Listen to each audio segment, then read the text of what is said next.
Hello, John Talley here with Partzilla.com. Today we're going to spend a little bit of time looking at some basic Carburetor 101 information.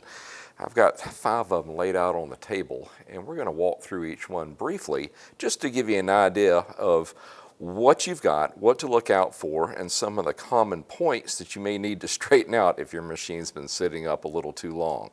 So let's dive into this. So we're going to work from left to right. Now the first one we have is just a simple carburetor like you would find on a Honda CRF 70. Now on the inside of one of these you're going to find it's got a pilot jet and then the main jet. Only 2 circuits for this particular setup. Now this is what they call a mechanical slide setup. The needle in the slide is just pulled up directly by your throttle cable. Now there's only 2 adjustments for this type of carburetor. You've got the air fuel right here and then the idle, which is on the side, and that varies the depth or the height at which that slide is stationary. Now there are 2 different types of air fuel adjustment. Adjustments that adjust the air coming in or those that adjust the fuel. Now one of the telltale signs is usually that adjustment is toward or closer toward the engine than the intake. And if you look at this one, you would say, oh, well, I must have a fuel type. Well, not necessarily the case, because it is drawing air all the way from over here. Now, if you're unsure about which one you've got, let me show you a quick way to find out. Now, if I pull that air fuel screw, and yes, I did notice, or I did measure that it's set to 1.5 out, and that's where we'll take it back to. What you're going to find is on an air type, it has that type of tip, a fairly large tapered end. Whereas, and I'm sure this is a fuel adjusted air fuel setup, as you can actually see, it comes straight into the intake side going to the engine. It's going to be more like a pin. There you go.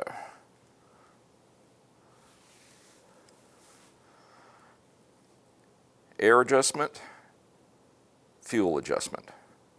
Pretty easy to see the difference there. More on this guy in a few minutes. Now what you're going to see for the most part on these smaller carburetors, of course they're open to air. That in and of itself is going to lead them into getting gunked up much quicker than you would see on like a fuel injected machine, which is a sealed system. This is an open system. So when you put away your machine for the winter, go back to crank it, well guess what? It doesn't want to start. Or if it does start, it only wants to run on choke. How many times have we run into that? Well, the first place you need to go is that little guy right there. That is what you call your pilot jet.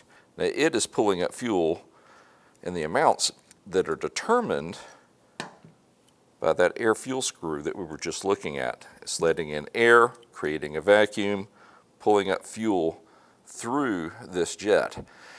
Now the reason this one gets clogged up quicker than any other one in there, as you can well imagine, especially on a smaller machine, is that orifice is extremely small. Now I know Tracy's probably trying to shoot the end of that, and I can guarantee you not more than a couple of human hairs can actually make it through there. It's small. But that is the #1 place you need to look. Now another problem that you're going to have, especially in the smaller carburetors, or any carburetor for that matter, if you let it sit up, well, when you pull this float bowl, it's more than likely going to be green. And what does that green do? It gunks up everything, not just that little small pilot jet, but your main jet as well, and this little valve right here connected to your float, which determines how much fuel is inside of this bowl. Now what typically happens is that little needle right there gets stuck, and then it will not allow the float itself to shut off the valve, and then it just overflows. And guess what? Runs out of that tube right there, just straight onto your garage floor. Now you know why. Because you can see where that tube comes up.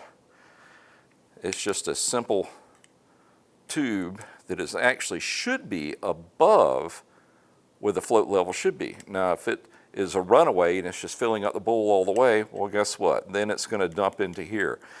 Because if this didn't exist, or if this was stopped up, guess where it's going to go? Into your engine. And then it's going to hydro-lock your engine if there's enough fuel in the tank. Guys, when I was ordering these up, to show you the difference in between each one, I saw a picture of this one. I said, that must be a fuel, and this one must be an air. Well, it turns out they're both airs. Because typically, like I said, your air fuel, when it's adjusting the fuel, it's going to be on that side, on the engine side. Just on this particular carburetor, that's not the case. The one next goes on a CRF 80, and it indeed is on the air side because the engine is on this side. Now, if we pull it, we should see that same larger, cone type end right there. So it's not always true that, hey, it's on the engine side, it must be a fuel. Because as we've just seen, that's not always the case. Next, this one. I believe this goes on a TTR 230, more than likely, or a 125. That's probably a 125. And here's where it gets a little fun. So I'm looking on either side of my air fuel adjustment screw, and I don't see one. Does that mean it doesn't have one? No. It has one, but it is hidden right here. Now, I'm not going to say which state, but there is a state or two out there that do not want you to have access to this adjustment, which I think is a bit of a travesty, because they're saying, well, you must be operating at a particular elevation level and you're never going to leave there. Well, that's not the case, and that's when you really need to get down here and be able to adjust this, especially if you've done any type of basic modification to your machine, whether it be a different air filter or a different exhaust system. It would be, well, mandatory to get in here and make an adjustment to the air fuel screw. When you run into this particular setup, the known practice is you drill out a little bit bigger hole, use a fine thread wood type screw, and then pop out, because all that is just a cap that's preventing you from getting in and down inside, and that's where that air fuel adjustment is. If I remember correctly, on this one, it's actually a flat blade on the other side of this. Hence, it will look a lot like this when you get in there. Now, the next carburetor we want to talk about is what they call a vacuum-actuated type slide carburetor. Now, the first three that we looked at, they were all mechanical. So they were connected directly to your throttle cable itself. Now, the trick with this one is your throttle cable is connected to just this butterfly. Butterfly opens up, but what moves that slide? A vacuum. That's why they call this a constant velocity type carburetor. You open that up, creates a vacuum. That goes to this diaphragm up top that we will look at in a few seconds, and then it lifts the slide up inside of the bore. So let's pull that off and take a look at that diaphragm. Now, it will have potentially the same kind of problems if you let it sit for too long as the previous three. Look at your pilot, look at your small jet, look at your larger main jet, then also take a peek at your float bowl. Now, this one's got a float bowl on it as well, but the other part of the equation that it adds that these don't have, along with a bunch of different passageways, is it has the diaphragm sitting up top. Now, if that is an older carburetor, And if there are any tears, or if this is through time just getting more brittle, it's not going to want to pull up that slide, hence bringing fuel into the main jet. And if that's the case, then it is not going to run as it should. Usually down on power, will not want to rev out, and when it does, it's running too lean, causes it to backfire, etc., etc. So you want to make sure that this diaphragm is in good shape. Now I realize I'm going through each one of these carburetors fairly quickly, but if you go check out any of our playlists, especially on this particular one, I can walk you through turn by turn how to clean one of these thoroughly. So go check out our playlist if you need more detailed information on these carburetors. Now, where do you find the CV or vacuum type carburetors? Mostly it is going to be on your utility type. Why? Because they're a little bit more fuel efficient and they're smoother in their operation for the most part. There you are. Which will bring us to our last one that we're going to talk about today. Well, there will be one more that we'll mention, but I just don't have it on the bench. Last one we want to talk about is a higher performance unit. Now this one in particular goes on a TRX 400EX. Now what you're going to find on this one is it is going to be mechanical on its slide, but its biggest difference, and I'll show you that in a second, is the additional circuits, fuel circuits, that it has on the inside. Now the reason you have more circuits on a performance type carburetor is you're trying to fill in the gaps, because each circuit has X amount of fuel it can deliver over an RPM range. And if you've got two circuits and they're overlapping here, well, it's a little bit jagged. If you add another circuit, then they start to overlap, and that gives you more continuity and smoother and more rapid throttle response. So what all's happening here? One, we've got a butterfly on one side. But look at the linkage on it. Has a direct connection to the piston inside the bore. So when you open up the throttle, it's going to open up that butterfly, as well as bringing up that slide. All right, so a lot going on when you pull the throttle or push the throttle on this particular machine. Let's take a quick peek in the float bowl at the different circuits that this one has.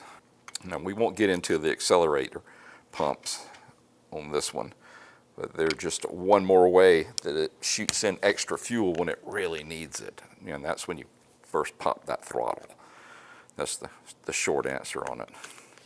Yeah, these three get boxed back up, but this one, I'm actually using it on a project. Otherwise, I wouldn't open it up, but because that we can, or we are.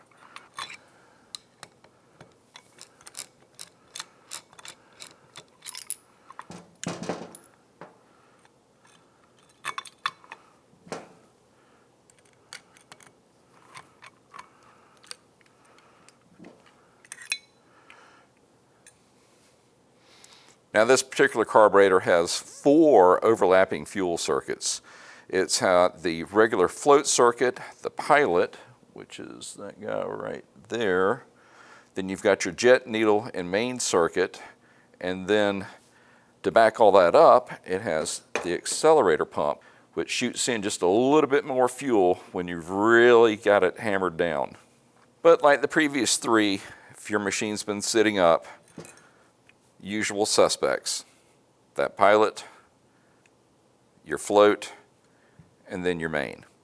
So it's not a big mystery on these things. They just get a little bit more complicated as you go further up the chain. Now the one that we didn't talk about is the FCR type carburetor. And you're going to find that on your older non-fuel injected machines such as your CRF 450R and the TRX 450R. Now if you want detailed instructions on how to go through one of those, even rebuilding the midsection, we have a video for that. But just be ready to absorb a lot of information because there's a lot going on inside of that carburetor. All right, guys, there you go. Just a variation on Bernoulli's rule. Just gets a little bit more complicated as you go to the larger machine. Listen, we just want to say thank you for dropping by and letting us share a little information with you, and we will see you in the next video. Y'all have a great day.